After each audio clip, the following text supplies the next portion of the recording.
전주시에는 도심 한가운데 있음에도 불구하고 시민들의 발길이 쉽사리 닿지 않던 곳이 있었죠.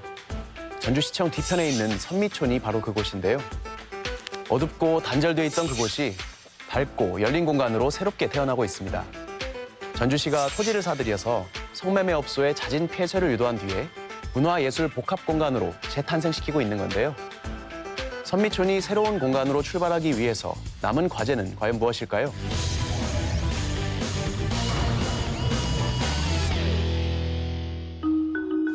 이곳은 전주시 서노송동. 현대식 건물들이 즐비한 기린대로변 뒤쪽으로 낡은 옛 건물들이 다닥다닥 붙어 있습니다. 이 가운데 유리문을 낸 허름한 집들이 모여 있는 곳, 바로 성매매 집결지 선미촌입니다. 낮에는 종사자들이 머물렀던 흔적만 남아있지만 거리에 가로등이 꺼지면 다시금 붉은 등이 켜지며 여러 업소들이 성매매업을 하고 있습니다. 해결을 위해 전주시에서는 2014년 선미촌 도시재생사업을 추진했습니다.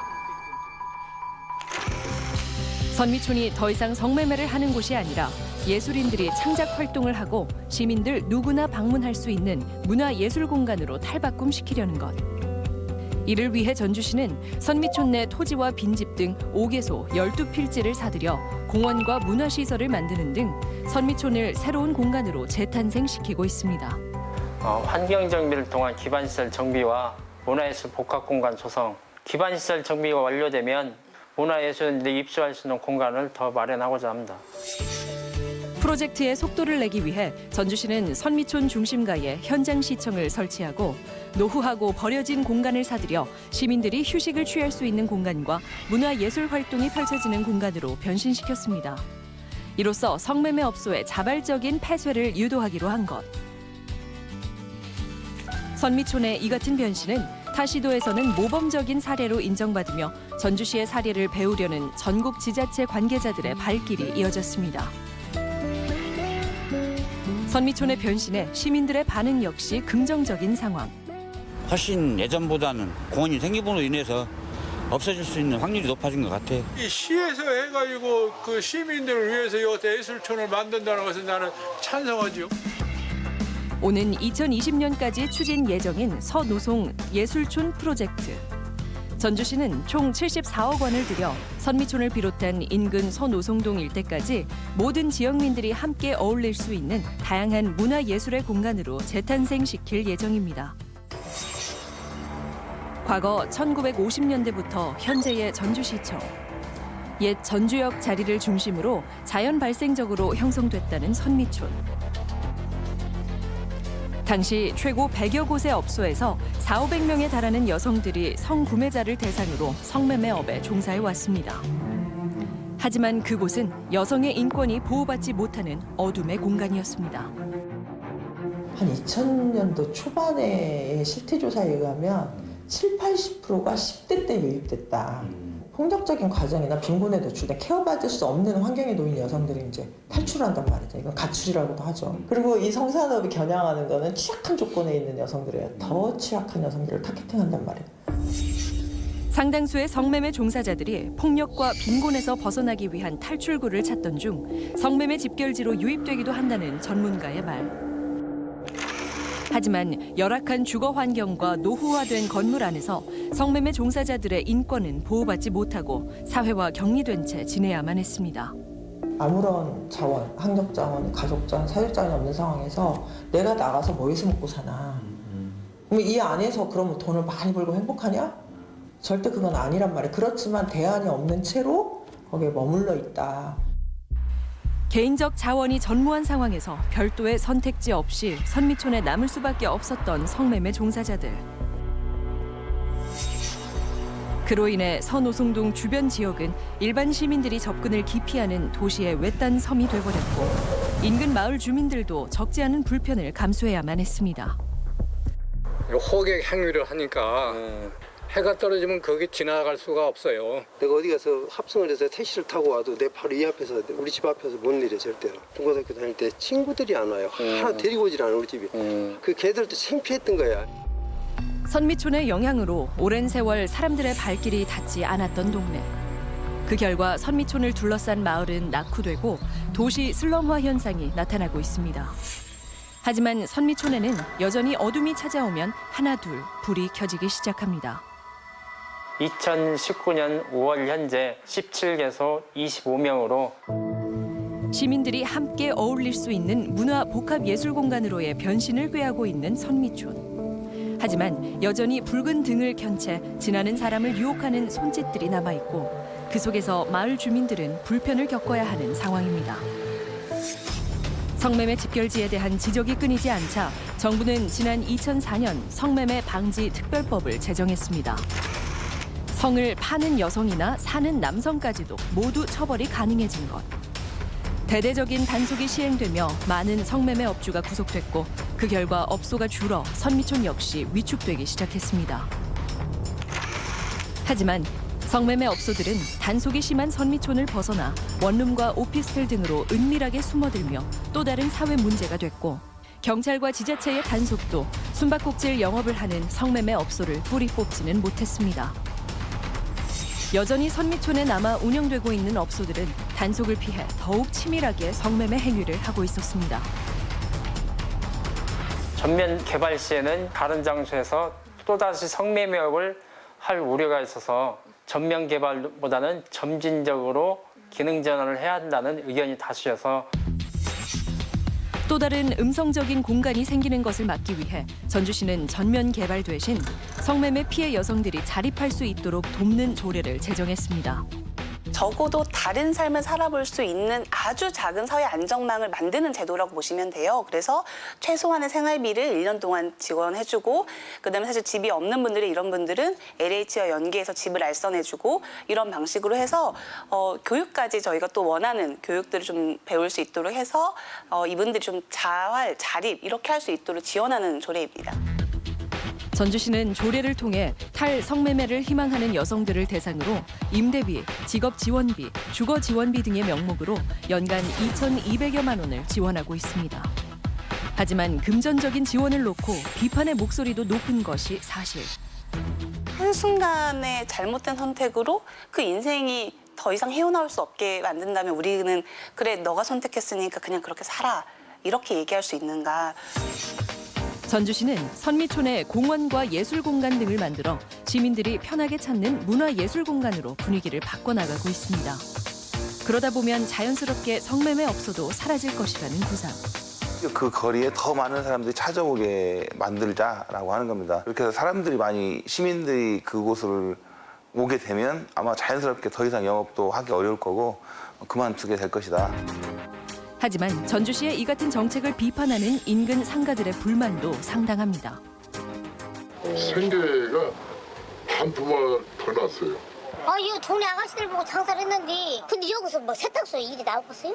장사도 안 되고 그렇다고 해서 시에서 지금 뭐 잘 운영이 되냐 그것도 아니고.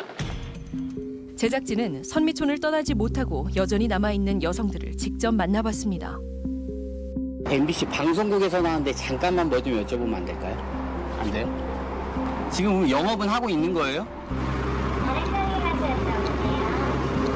예상대로 외부인과의 접촉을 꺼리는 성매매 종사 여성들.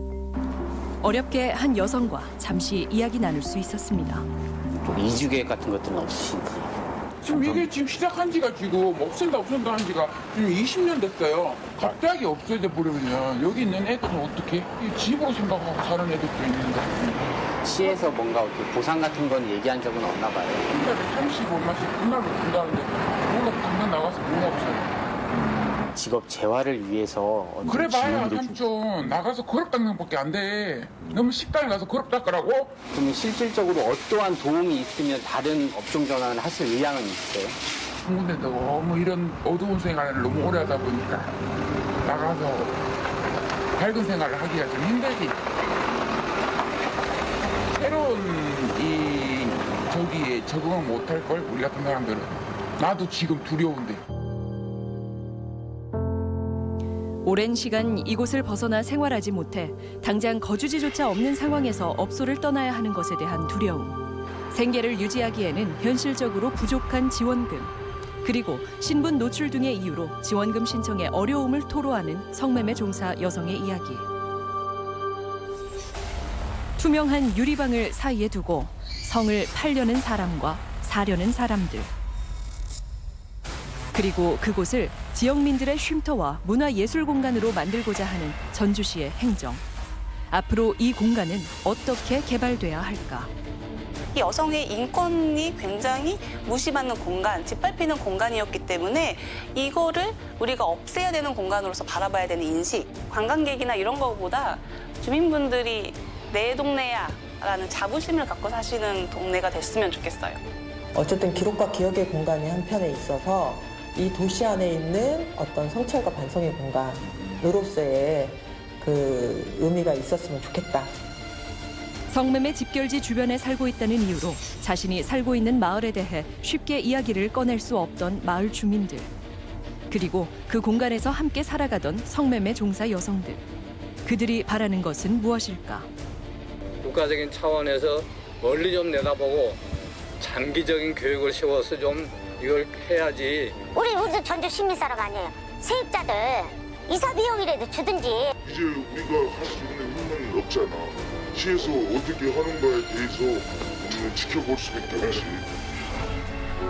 사람들의 발길이 끊긴 채 60여 년 동안 단절돼 있던 전주 선미촌. 그리고 이제 그 안에 불고 있는 변화의 바람. 앞으로 이 공간이 시민 누구나 함께 어울리며 여성 인권을 수호할 수 있는 공간으로 재탄생할 수 있기를 기대해 봅니다.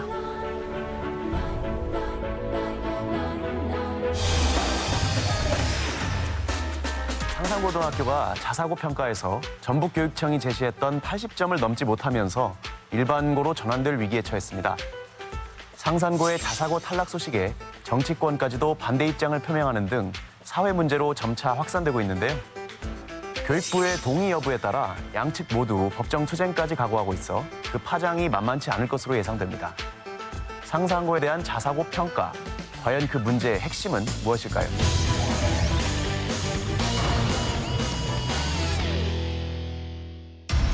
지난 2010년 자율형 사립고로 전환된 상산고등학교가 자사고 지정 취소 위기에 놓였습니다. 전북 지역 자사고인 상산고는 지정 취소 절차를 진행할 계획입니다. 전북도 교육청의 상산고 자사고 재지정 취소 결정에 학부모들은 결사 반대를 외쳤고 김승환 교육감은 자사고 폐지를 통한 고교 체계 개편이 필요하다는 뜻을 굽히지 않고 있습니다. 상산고등학교의 자사고 재지정을 둘러싼 지역사회와 교육계 안팎의 뜨거운 논란. 10미닛 리포트에서 취재했습니다. 1981년 개교 이래 2002년 자립형 사립고로 지정된 상산고. 이후 교육의 자율성과 다양성을 추구하며 2010년 현재의 자율형 사립고로 전환됐습니다. 좀 특성화시켜서 다양한 교육을 하고자 하는 것이 자립형 사립고등학교 취지라고 그렇게 생각하고 있습니다. 자사고의 설립 취지에 따라 다양하고 창의적인 교육 과정을 거쳐 우수한 인재 양성에 힘써왔다는 상산고등학교. 최근엔 전체 입학생의 80% 내외가 수도권을 비롯한 타 지역 학생일 정도로 전국의 학생들이 다니고 싶어하는 명문 타이틀이 붙는 고등학교가 됐습니다. 하지만 올해 자사고 재지정을 앞두고 김승환 교육감이 자사고 지정 기준을 다른 지역보다 10점이 높은 80점으로 하면서 논란의 시발점이 됐습니다. 그리고 지난 6월 20일 전북도 교육청은 상산고가 자사고 재지정 기준 점수 미달이라며 자사고 지정 취소를 발표했습니다. 지정 취소 기준점 80점 미만인 총 79.61점을 얻었습니다. 지정 취소 절차를 진행할 계획입니다. 전북교육청이 정한 기준 점수 80점에서 불과 0.39점이 모자란 것. 상산고는 다양한 선택 과목 편성과 학생의 학교 만족도 등 상당 항목에서 만점을 받았지만 사회 통합 전형 대상자 선발이 미흡했고 5년 전 진행한 감사에서 위반 등을 이유로 큰 감점을 받았습니다. 이 같은 결정에 전교조를 비롯한 일부 시민단체는 도교육청의 결정을 존중한다는 뜻을 밝혔습니다. 교육이라는 이름으로 더 이상 불평등, 그다음에 차별, 특권 교육을 더 이상 용인돼서는 안 되겠다라는 게 기본 입장이고요. 반면 상산고 총동창회와 학부모들은 자사고 폐지만을 위한 전북도 교육청의 짜맞추기식 결정에 따를 수 없다며 연일 항의 집회를 열고 있습니다. 말표 순간 듣는 순간 하늘이 무너진다는 느낌을 받았어요. 억울함, 그다음에 화남, 아직 할 일이 많이 남았구나 하는 어떤 각성. 찬반, 양측의 입장이 팽팽한 가운데 전북도 교육청은 평가 절차에는 문제가 없었다는 입장이지만 학부모 측은 교육청의 평가 방식이 공정하지 못했다고 주장합니다. 타 시도와 똑같은 점수로 평가를 해달라. 그래서 그 기준 점수는 그렇게 함부로 바꿀 수 있는 게 아닙니다. 그런데 그거를 유일하게 전라북도만 80점으로 바꿨죠. 전국 단위 1기 자사고 중 4곳이 모두 재지정을 받은 가운데 전북도 교육청만 전국에서 유일하게 평가 점수 기준을 80점으로 올려 지정 취소가 된 상황. 형평성 논란이 불거지는 가운데 김승환 교육감은 70점은 도내 일반계 고등학교도 넘긴 점수라며 문제가 없다고 말합니다. 제1, 2기 자사고로서 그렇게 당당하다면 80점 정도는 큰 부담을 안 가졌어야 되는 것이죠.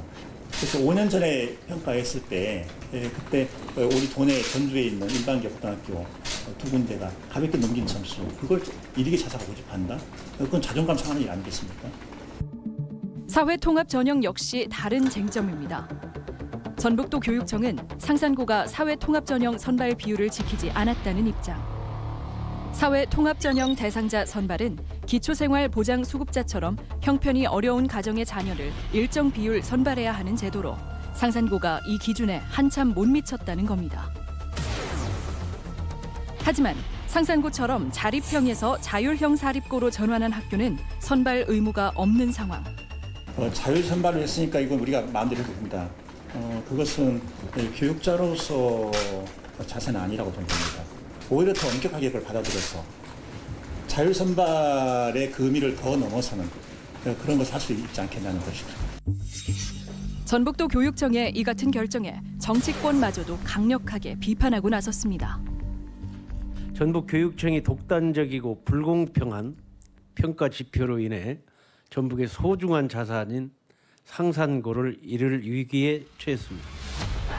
현재 상산고 학부모와 학교 측은 형평성의 문제를 제기하며 법적 대응까지 예고하고 있는 상황. 반면 교육청의 결정에 환영하는 단체도 존재하며 찬성과 반대, 양측의 입장이 첨예하게 대립하고 있습니다. 그렇다면 이 사태를 지켜본 도민들은 어떤 생각일까? 미달이 됐다면은 당연히 자사고 취소되는 게 맞죠. 평균화만 되면은 자기 발전이 없기 때문에 저는 무조건 자사고가 있어야 된다고 생각이 되거든요. 다 같이 이거 학생들은 평등하게 받는 게 좋죠. 더 다양성이 있는 게 교육 쪽에 더 도움이 되지 않을까 싶은 생각이 들어서. 그 교육감의 생각인지 시민들의 생각인지가 중요하다고 보는데요. 도민들 역시 자사고 재지정에 대해 찬반이 엇갈리는 상황. 제작진은 도민들이 상산고 자사고 취소와 현행 유지 둘 중 어느 쪽 입장을 지지하는지 의견을 들어봤습니다. 남녀노소 다양한 계층이 찾는 전주 객사길의 중심에서 도민들과 직접 만나 조사해본 결과 상산고를 현행처럼 자사고로 운영하는 게 좋다는 의견이 좀 더 많은 상황. 학교를 둘러싼 논란에 누구보다 혼란을 겪을 학생들. 이번 논란을 지켜본 학생들은 어떤 생각을 하고 있을까? 전북만 80점 그걸로 한다는 게 약간 너무 말도 안 돼서 조금 충격을 받았어요. 처음에는 조금 억울한 심정도 들었고 또 저희 쌤들도 다 괜찮으니까 자기 공부하고 열심히 하라고. 상산고 재학생은 물론이고 올해 입시를 치러야 하는 중3 학생들마저 대체 입시 전략을 세워야 할 정도로 고민이 깊어지는 모양새.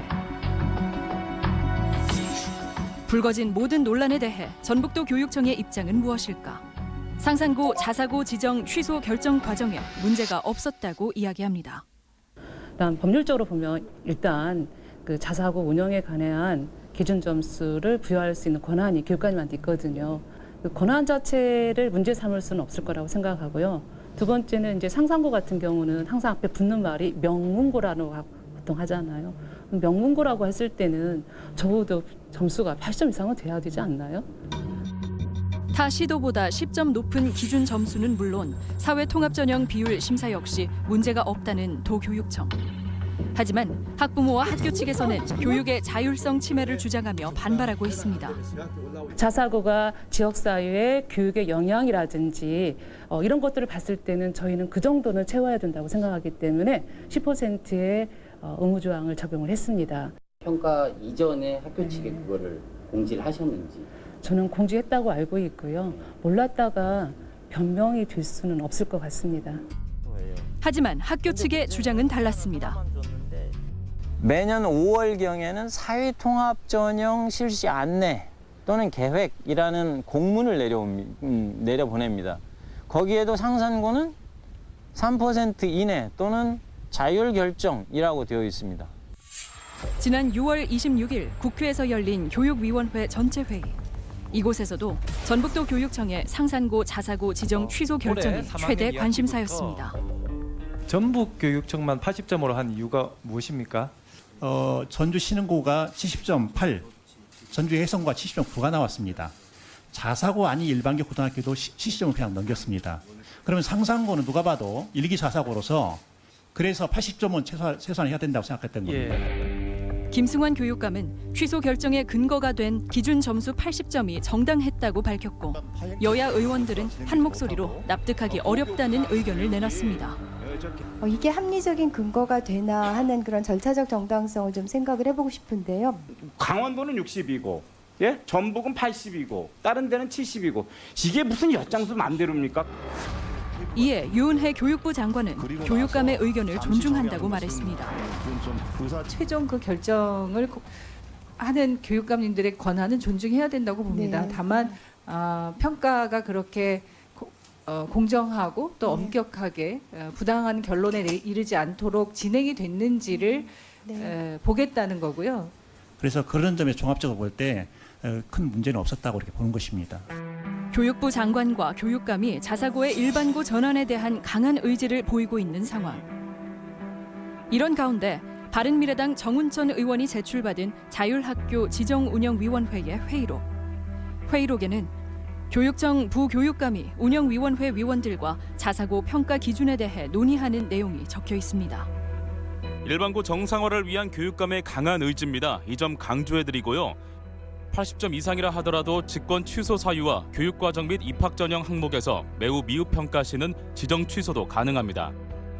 2015년 평가 때 일반고도 70점을 다 넘었기 때문에 적어도 자사고는 80점 정도로 높여야 한다고 생각합니다. 교육감의 강한 의지가 반영돼 있습니다. 기본 의도는 자사고 폐지. 안 좋은 결과가 나오면 정치적인 해석도 있을 듯한데요.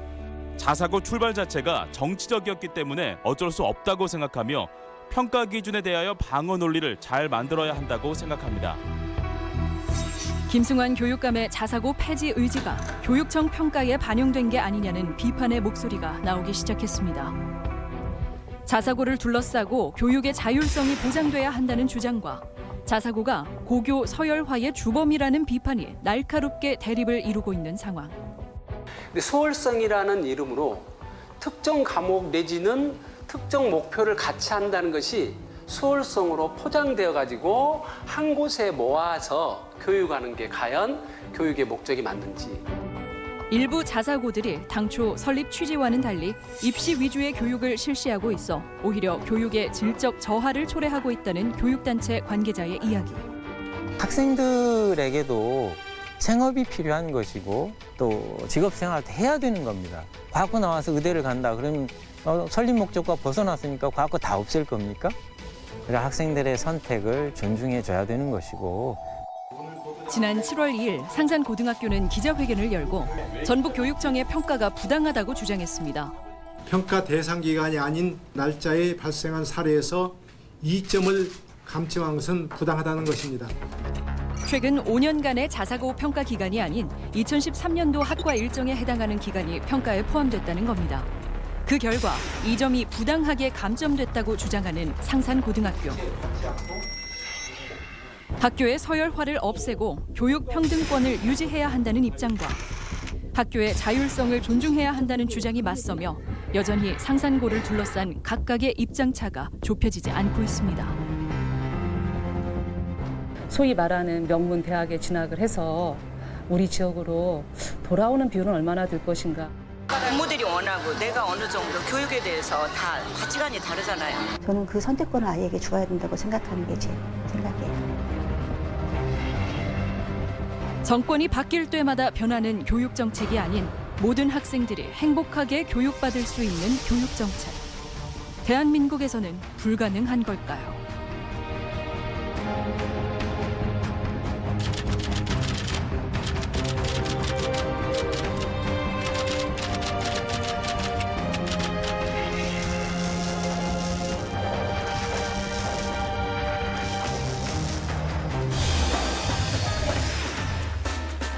소설가를 빙자한 한 50대 남성이 인문학 강의로 회원을 모집한 다음에 수억 원대의 투자금을 가로채다 경찰에 붙잡혔습니다.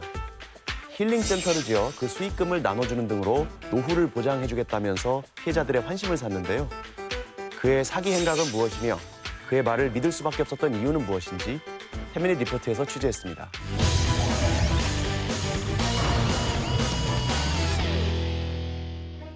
한 동영상 사이트의 인문학 강의 채널. 14,000여 명의 회원들이 해당 채널에 올라오는 인문학 강의를 구독하고 있습니다. 여기서 꽉 찬 존재는 우주일 수 있고 세상의 모든 삼라만상이 하나로 귀결될 수 있다는 거죠. 이곳의 운영자는 50대 남성 안모 씨. 안 씨는 자신이 대기업을 경영해 본 적이 있고 베스트셀러 작가라며 신뢰감을 쌓은 뒤 회원들에게 투자금을 빼돌린 혐의로 경찰에 붙잡혔습니다. 과연 안 씨의 정체는 무엇일까?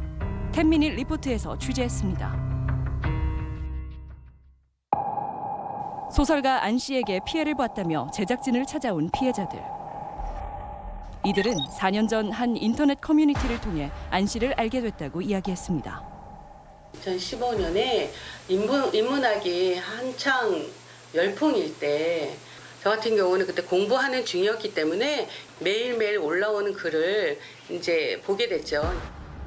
온라인 커뮤니티를 보던 중 우연하게 안 씨의 인문학 강의를 보게 됐다는 피해자. 체험을 바탕으로 한 그의 강의에 호기심을 갖게 됐다고 이야기합니다. 그 속물건성으로 허세를 부리면서 그런 사람들, 저는 그분들의 모습에서 불쌍함이 이렇게 느껴졌어요. 명쾌한 언변과 화려한 그의 경력에 자신도 모르게 빠져버렸다는 피해자. 자기가 명문대를 나왔고 대기업 사이고 그다음에 최고의 경영인이고 그다음에 베스트셀러 작가고 그런 공인으로서 돈을 버는데 실패한 적이 한 번도 없다. 또 다른 피해자 역시 전혀 의심하지 못했다고 말합니다. 뭐 서울대를 나오고 뭐 전문 경영인이고 돈을 어떻게 벌 수 있다 뭐 이런 믿을 수밖에 없어서 양력이 너무 화려해서. 안 씨는 이 같은 자신의 이력을 내세워 회원들에게 힐링센터 건립을 투자할 것을 권유하기 시작했다 합니다. 인문학 콘텐츠를 만들고 있는데 강남이나 이런 데 가서 투자 설명회를 하면 바로 펀딩이 들어간다. 100억, 200, 300억. 뭐하러 이렇게 힘들게 돈을 버냐. 내가 쉽게 돈 벌 수 있는 방법이 있는데 노후도 우리 함께 살자 막 이런 식으로 해가지고. 왜냐면 저는 전문 경영인으로 여기까지 와 있었으며 제가 개발하는 것들이 힘들시킨 것들이 많이 있습니다. 구질구질하게 노후 걱정 안 해도 되니까 나중에 놀라운 기적들을 여러분들이 보게 될 거예요. 회원들이 힐링센터 건립에 투자하면 노후 보장은 물론 그 수익을 나눠주겠다며 설득했습니다. 5천만 원씩 내라라고 강조하는 시점에 제가 들어온 거죠. 그럼 몇 명의 회원이 5천만 원씩 낸 거야 그때? 한 12명 정도 있었어요. 게다가 안 씨가 정해준 투자 금액을 모두 낸 회원에게는 더 많은 돈을 낼 것을 종용했다고 말합니다. 돈을 막 종용을 해요. 기부하라고. 더 내라고. 그래서 돈 없다고 했더니 네가 여기서 망해야 된다. 그래야 네가 산다 막 이러면서. 기술 어떤 뭐라든 그러다가 망해야 된다 여기서. 그런 사람들 하나 둘 셋 넷 나오면서 이것은 여기에 주인들이 생겨나는 거예요. 안 씨의 말에 많게는 수억 원을 투자했다는 피해자. 심지어 안 씨는 힐링센터 건립을 위한 대지 구입을 강요하기도 했다고 합니다. 이게 빨리 땅이 사야지만 힐링센터가 지어진다. 지금 땅 사는 게 제일 시급하다. 땅 사는 거를 굉장히 종용을 많이 했었던 거예요. 저 200평, 250평 한옥마을이 옛날에 120만 원 했다. 지금 얼마 갑니다. 평당 5천만 원. 스토리가 있어야 돼. 그 사람의 그 명예가 이렇게 올라가. 자신의 집 근처에 힐링센터를 건립한다며 구체적인 조감도까지 내세워 회원들에게 대지 구매를 강요했다는 안 씨. 회원들은 조금의 의심도 없이 현 시세보다 높은 금액을 주며 땅을 구입했다고 합니다. 중개업을 하고 있다는 또 다른 피해자 역시 안 씨에게 투자를 종용받았다고 이야기합니다. 어떻게 오셨냐 물어보니 자기가 소설가라, 작가다 그러면서 자기가 고도원에 아침에 편지를 하면 회원들이 몇십만 명이 생겨서 그 회원비로만 해도 운영이 된다.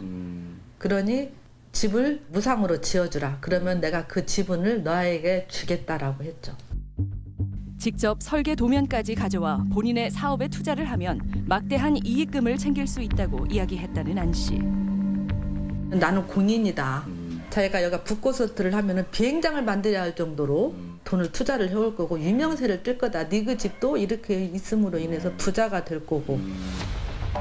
자신의 신분을 화려하게 소개하며 다수의 회원들에게 수억 원대의 투자금을 강요했다는 소설가 안 씨.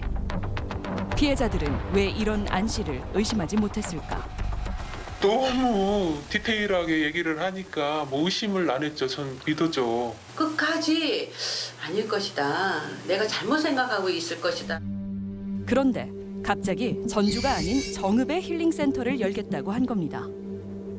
정말 힘들게 잔금을 치렀는데 전주에서 힐링센터를 한다고 한 사람이 힐링센터를 정읍에서 해야 되겠다라고 하면서 새마을금고에서 운영하는 수영장과 펜션을 인수해서 너희들이 마지막으로 투자하면 돈 걱정은 안 해도 된다.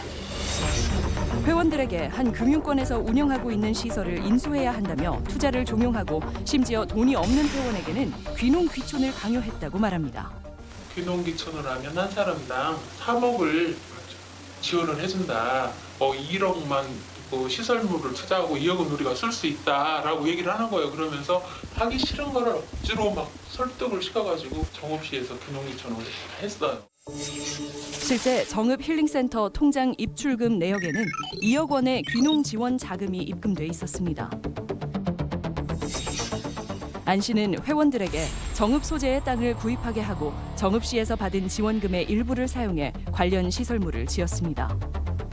하지만 이 모든 게 귀농귀촌 지원금을 받기 위한 속임수라고 이야기하는 피해자들. 청소하고 나무 갖다 심고 채소 가꾸고 각종 일을 다 한 거예요. 굳은 일을. 주방 일을 거의 다 했고 밥하고 빨래하고 다 이런 거 했고 청소 이런 거. 그럼 인건비 같은 건 지급을 했어요? 전혀 안 했죠. 생활비는 한 푼도 주지 않았죠. 거액의 투자금 편취를 비롯해 힐링센터 건립을 위한 대지 매입, 심지어 노동력 착취까지 당했다는 피해자들. 지난 5월 전북지방청 광역수사대는 부녀자를 상대로 거액을 편취한 혐의로 소설가 안 씨를 검찰에 구속 송치했습니다. 회원들이 자발적으로 돈을 모아 기부했다며 모든 혐의를 부인하고 있는 소설가 안 씨. 피해자들은 그런 안 씨 곁에 숨은 조력자가 있었다고 이야기합니다. 그 거짓말을 할 때면 이렇게 물어요. 맞지? 그지? 그러면 마주 못해 하는 것처럼 이렇게 고개만 이렇게 끄덕끄덕하고 그랬었거든요. 안 씨의 아내이면서 인문학 강사로 왕성한 활동을 하고 있다는 신모 씨. 피해자들은 그녀 역시 이번 사건의 가해자라고 말합니다. 안 씨는 주변에 자신을 돕는 사람들을 두고 회원들에게는 외부와의 접촉을 극도로 자제하도록 지시했다고 합니다. 대화도 하지 마라. 같이 가깝게 하지도 마라. 막 이러면서 우리가 이의제기를 한다든가 그러면 거기서 바로 폭언을 해요. 욕을 하면서. 이제 완전히 화살을 나한테 들이대네. 야 이거 시내나 할 게 없으니까 나한테 들이대냈냐? 나는 나한테 들이대는 놈들 나 용납 못해. 평소에 거친 언행을 서슴없이 하면서도 고소장 접수 후에는 피해자들을 회유하려고 한 안 씨. 고소 취하만 되면 이것은 그냥 없었던 일이 되는 거야. 그러면서 약속 이행만 남아 있는 거라고. 우리 둘이 이렇게 서로 조건을 같이 만들어 갈게. 자신을 유명한 소설가라고 소개한 안 씨는 어떤 사람일까? 제작진은 포털 사이트에 안 씨를 검색해봤습니다. 그의 이름으로 출판된 것으로 보이는 여러 권의 책들. 1994년부터 지난 3월까지 몇 권의 소설과 에세이 등을 출간한 것을 확인할 수 있었습니다. 그 가운데 눈에 띄는 그의 양력. 국내외 유명 대학을 졸업하고 수상까지 한 경력은 사실일까? 그 서울에서 출생을 하고 서울대를 나오고 워싱턴대를 나오고 미국에서 등단을 하고 그런 부분들은 저희가 직접 뭐 확인을 해보니까 뭐 입학 사실, 졸업 사실, 뭐 학력 사실이 없는 걸로 확인됐고 모든 경력이 다 허위라는 것은 인정을 했습니다. 왜 허위 학력이나 경력을 기재했느냐 물어보니까 이제 출판사에서 책을 많이 팔기 위해서 자기의 어떤 의사에 반해서 한 거다. 그런 식으로 주장을 했습니다. 도서 판매 부수를 높이기 위해 출판사가 허위로 양력을 기재했다는 것. 그의 말이 사실일까? 제작진은 해당 출판사에 확인해봤습니다. 그 대표님 통해서 받은 양력으로 넣었던 거라서 네. 받은 대로 넣었던 거죠. 학력 위조는 안 씨가 직접 했고 자신들은 모르는 일이라는 출판사 관계자의 이야기. 그러던 중 제작진은 과거 그가 한 문학상을 수상한 사실을 발견했습니다. 이 상은 어떻게 받게 된 걸까? 이 문학사 발행인이 이 양반을 별도로 좀 넣어주면 좋겠다. 소위 말하면 대표 작가들과는 별개로 작품도 없고 그냥 이름만 저 작가 양력하고 이름만 올라가 있는 거예요. 발행인의 부탁으로 작품의 검토 없이 수상자 명단에 올렸다는 당시 심사위원의 말. 그렇다면 안 씨는 등단 제도를 거친 문인일까? 저희 쪽에는 검색되지 않습니다. 저희 회원 중에는 그런 이름을 가진 분이 없는데요. 아, 두 분 다 안 계세요? 네, 없습니다. 그렇다면 그의 인문학 강의에 대해 전문가는 어떤 반응을 보일까? 기본적 개념도 정확히 사용을 못하고 규절을 그냥 가지고 주죽박죽해서 이렇게 이야기를 해버리면 지적 그 교만이고 잘못하면 이런 강의를 듣는 사람들이 잘못 이해할 수 있게 되는 계기가 될 수도 있다라고 생각은 해. 문학, 종교, 철학 등 다양한 안 씨의 강연 주제. 하지만 전문성이 떨어진다는 게 전문가의 의견. 제작진은 2년 전 회원들의 투자금을 토대로 구입했다는 정읍의 힐링센터를 찾아가 봤습니다. 23,800m의 대규모 면적의 정읍 소재 힐링센터. 피해자들은 안 씨가 힐링센터 주변의 땅을 확보해 호텔을 세우는 계획도 가졌었다고 말합니다. 현재 힐링센터는 어떻게 운영되고 있을까? 계세요? 전주에 사실 오늘 안 나왔거든요. 그분들은 이제 피해를 일방적으로 봤다고 주장. 투자 행사가 잘 됐을 경우에 투자 이익을 받는 거고 투자금이 안 나올 이익이 안 나올 수도 있고 좀 미뤄질 수도 있는 상황이야. 투자했다고 내가 그러면 다 이익 받는다고 그건 아니잖아요. 그거는. 본인들도 투자한 게 있고 힐링센터는 진행형이라고 이야기하는 관계자. 두 분들도 저기 여기에 투자는 하신 분 있으시죠? 당연하죠. 저희가 다 만든 거예요. 재판 중이잖아요. 그러니까는 옳고 그름은 알아서 법원에서 판결할 것이고 변호사에게 문의를 하시는 게 좋을 것 같죠. 힐링센터 투자 건은 알려진 사실과 다르니 안 씨 측 담당 변호사와 이야기 나누라는 회원들. 제작진은 안 씨 측 변호사를 통해 안 씨의 입장을 들어봤습니다. 힐링센터를 지어서 사업을 해서 나눠주겠다 이게 아니라 어차피 공동체이기 때문에 돈이 생길 수도 있으면 그러면 다 뭐 나눠줄 수도 있지 않냐라는 얘기를 한 적은 있어요. 실제로 힐링센터에서 수익이 발생돼서 분배가 된 적도 있고요. 얘기는 겁니다. 고소인들이 어떤 그렇게 똘똘 뭉쳐서 얘기를 한 거에는 어떤 목적이 있다. 일단은 뭐 재판에 최선을 다해서 재판에 임해야죠. 부녀자를 상대로 억대의 피해액을 남긴 투자 사기 사건. 피해자들은 이 사건이 어떻게 마무리되길 바라고 있을까? 이 사건을 철저하게 좀 파헤쳐서 조사하고 저희 같은 피해자가 더 이상 발생하지 않도록 이 부분에 대해서는 좀 빨리 밝혀지고 매듭이 져지고 잘 해결됐으면 좋겠습니다. 안 씨가 구속된 상황에서도 그가 운영하던 채널에는 여전히 인문학 강의가 올라오고 있는 상황. 소설가를 빙자해 소설 같은 이야기를 꾸며내온 한 사기꾼의 이야기. 더 이상 억울한 피해로 고통받는 이가 생기지 않도록 수사당국의 철저한 감시가 있어야 할 것입니다.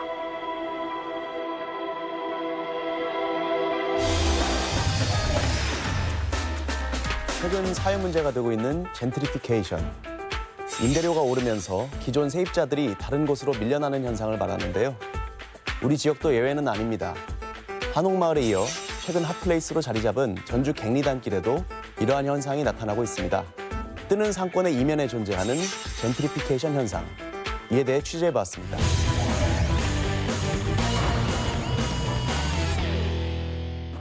전주 영화의 거리에 위치한 갱리단길. 한때 서울의 경리단길이 인기를 끌자 이단길이라는 명칭이 붙은 상권이 전국적으로 늘어났고 전주의 객사길 역시 객사와 경리단길이 합쳐진 갱리단길이라는 이름이 붙었습니다. 무슨 카페도 요새 많이 생기고 맛집도 좀 많은 것 같아요. 사람들도 많이 있는 것 같고 젊은 층들이 많이 찾는 것 같아요. 한옥마을이. 개성 넘치는 젊은 창업자들이 모이기 시작하며 활기 넘치는 곳으로 변화된 갱리단길. 하지만 갱리단길도 예외는 아니었습니다. 이곳 역시 하루가 다르게 오르는 임대료에 상인들과 원주민들의 한숨이 깊어지고 있습니다. 평당 한 250만 원 정도 갔거든. 1, 2년 돼가지고 1,000만 원을 할까요? 이건 말이 안 되잖아. 이 근처에는 다 올렸지. 그 절반이 더 올랐어요. 3분의 2는 올랐어요. 유동인구가 많아지고 거리가 활성화되며 갱리단길 임대료는 최대 6배까지 상승했습니다. 비싼 데는 300. 여기 활성화가 되니까 또 여기도 똑같이 한옥마을과 똑같은 현상이 벌어지고 있는 거거든요. 최근 갱리단길에는 빈 점포가 눈에 띄게 늘었습니다. 한옥마을과 마찬가지로 치솟는 임대료 부담을 이기지 못한 상인들이 갱리단길을 떠나기 시작한 겁니다. 제작진은 인근 상인들을 만나 이야기를 들어봤습니다. 우리 여기 월세 50만 원에 살았는데 8월에 계약 기간이 끝나요. 그냥 300만 원으로 올라요. 월세. 오래 하려고 이렇게 시설 다 했는데 그게 집주인이 이제 나가라고 6개월 전에 통보를 받았어요. 임대료를 6배나 인상해달라는 건물주의 요구에 결국 이전을 결심했다는 상인. 갱리단길의 흥망성쇠를 지켜보며 긴 세월 뚝심 있게 자리를 지켜왔던 기존 상인들도 치솟는 임대료를 견디지 못한 채 이곳을 떠나고 있습니다. 커피숍이나 이런 음식점으로 변하면서 거의 90% 나가. 집주인들만 빼고는 다 나가. 거의 이제 한 95% 다 바뀌었다고 보시면 돼요. 소위 말하는 젠틀리피케이션 현상이 나타나고 있는 갱리단길. 신흥 상권이 형성되고 임대료가 상승하며 기존 상인과 원주민들이 내몰리는 현상을 말합니다. 전문가는 젠틀리피케이션 현상을 어떻게 바라보고 있을까? 저소득계층 주거지역에 중산층이 들어가면서 주거 환경이 개선되고 그 지역에 살던 세입자라든지 임대차 관계에 있는 사람들이 쫓겨난다는 관점에서는 대단히 우리나라와 같이 부정적인 건데, 전주 갱리단길 이전에 한옥마을에서부터 시작된 젠틀리피케이션 현상. 치솟는 임대료에 부담을 느낀 임차인들이 한옥마을을 떠나며 상가 중 10%는 공실로 남아 있습니다. 갱리단길도 상황은 마찬가지. 젠틀리피케이션 현상이 두드러지며 원래 갱리단길에 거주하던 원주민의 상당수가 거리를 떠나고 부동산 시세 차익을 노린 외지인들이 몰려들었습니다. 원래 있던 사람들은 몇 푼 받고 나갔어요. 돈 좀 더 준다니까 나갔어. 외지 사람들이 와 산 거야, 그것들을. 이게 그 사람들이 이제 막 새로 올려먹는 거야. 새로운 꿈을 안고 이곳을 찾은 청년 사업가에게도 임대료 상승은 큰 부담입니다. 젊은 사람들이 이제 소자본을 가지고 들어와서 그다음에 이제 자신들이 원하는 인테리어 그리고 음식 그리고 문화를 좀 만들어 나가는 그런 거리의 분위기였는데 임대료가 오른다고 하면은 당연히 저희 서비스의 그 질은 떨어질 수밖에 없는 거잖아요. 높은 임대료 상승이 결국은 소비자에게까지 이어진다고 말합니다. 이와 같은 세입자의 피해를 막기 위해 상가 건물 임대차 보호법이 있지만 보호받지 못하는 사례도 있다는 전문가. 적용을 못 받죠. 왜냐하면 월세가 비싸니까 환산보증을 하면 상가 임대차 보호법에 적용이 안 되죠. 상가 건물 임대차 보호법이란 영세 상인들이 안정적으로 생업을 이어갈 수 있도록 과도한 임대료 인상을 억제하고 임차인의 권리를 보호하자는 취지로 제정됐습니다. 그럼에도 불구하고 법의 보호를 받지 못하는 사람들이 생겨나는 이유는 무엇일까? 전문가는 높은 임대료가 법을 무의미하게 만든다고 이야기합니다. 지역별로 정해진 보증금 액수 이하에 해당하는 그 임대차 계약이 체결이 돼야 돼요. 전주 같은 경우에는 그 액수가 3억 7천만 원입니다. 세입자 보호의 기준이 되는 환산 보증금이 전주의 경우 3억 7천만 원 이하라는 전문가의 말. 예를 들어 보증금 1,000만 원에 월세 400만 원을 내고 있는 상가의 환산 보증금은 4억 1,000만 원. 전주의 환산 보증금 기준인 3억 7천만 원을 초과하기 때문에 상가 건물 임대차 보호법의 보호를 받을 수 없게 됩니다. 그 결과 갱리단길에 비해 훨씬 더 임대료가 높은 한옥마을은 환산 보증금이 3억 7천만 원을 넘기며 법의 보호를 받기 어려운 게 현실입니다. 보통 매일은 한 1,000단 이상 되고요. 평수가 큰 데는 1,000단. 근데 임대료는 계속 오른 추세예요. 그러지, 오르는 편이지. 해마다 재개할 때마다 오르죠. 장사는 잘 안 되지. 임대료는 비싸지. 한 번 인상된 임대료는 매년 상승해 이제는 감당하기 버겁다는 한 상인의 말. 입주하고자 하는 분들이 높은 월세를 책정을 하다 보니까 이게 계속해서 그냥 도는 거예요. 비싼 월세를 내면서도 점포 유지가 불가피하다는 상인들. 보다 더 비싸면은 영세 상인을 보호하자는 취지로 만들어진 상가 건물 임대차 보호법이 존재하지만 여전한 허점 때문에 많은 자영업자들이 피해를 입고 있습니다. 우리 벌어서 먹고 사는 사람도 좀 벌어서 해야지. 맨날 집세만 주다가 집주인들만 돈 벌어주잖아. 전주시에서는 젠틀리피케이션 부작용을 막기 위해 어떤 대안을 가지고 있을까? 재산권 침해 부분들도 있잖아요. 그런 부분도 있고 그게 과연 젠틀리 때문에 나간 거냐 아니면은 장사가 안 되기 때문에 경기가 어려워서 나간 거냐 이런 부분들이 있어요. 당장 적절한 대책을 내놓는 건 힘들다는 전주시 관계자의 말. 원주민은 물론이고 새로운 꿈을 안고 갱리단길에 정착한 임차인까지 모두를 보호할 수 있는 대책은 무엇일까? 안정화 협약이라든지 상생 협약을 맺어서 자율적으로 협력과 대화를 통해서 가는 것이 제일 좋은 방법인데 도시재생 특별법이나 상가 관련 법에 조항을 좀 추가하는 것은 필요하다고 생각을 합니다. 젠틀리피케이션 현상을 막기 위해 필요하다면 법 개정도 고려할 필요가 있다는 전문가의 의견. 최근에는 문제의식을 공유한 임대인과 임차인들이 자발적으로 모여 상생의 방법을 모색하고 있습니다. 서로 같이 상생할 수 있는 길을 좀 찾자고 지금 모임들을 시작을 했거든요. 다시금 관광객들이 방문해주는 그러한 마을 사업단을 좀 만들고자 해요.